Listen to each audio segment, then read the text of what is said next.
An Iowan credited with feeding the world is set to get his dues in Washington, D.C. today. A statue of the late Dr. Norman Borlaug will be unveiled in Statuary Hall. Last night, a gathering of dignitaries from around the world got together to honor Dr. Borlaug before the big day.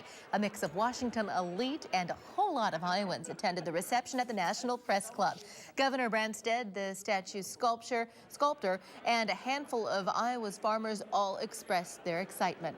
The fuss is about him and about what he did, and all these important people that are in this room are part of that, and realize the importance of what this man did for the world. It's just a fantastic thing.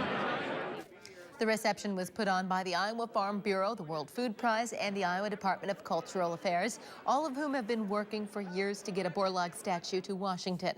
ABC 5's Abraham Swee has more from our nation's capital. 3 years ago, the state of Iowa decided to replace one of its sculptures. We only get 2, so it had to be worth the space and face time.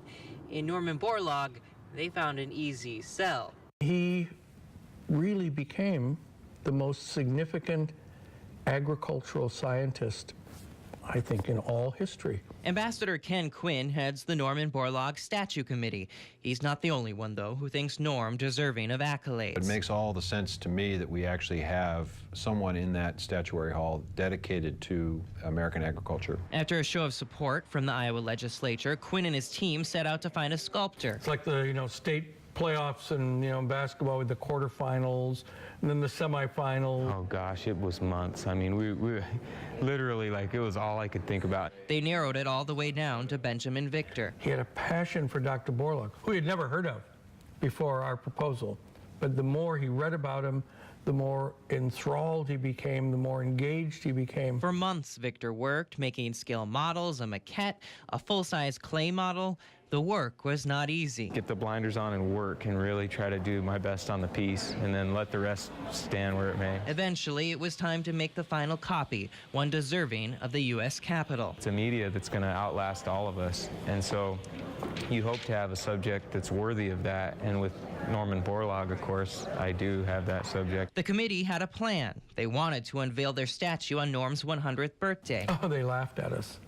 They were nice. They said, well, that's a very ambitious schedule, and these approvals take a long time. They worked fast, reaching their goal, helping Norm make his ultimate return to Washington. The last time Borlaug was in Statuary Hall, he received the Congressional Medal of Freedom. They sang his favorite song, the Iowa Corn Song. As Norm returns for a more permanent home in the Capitol, they'll sing it once more.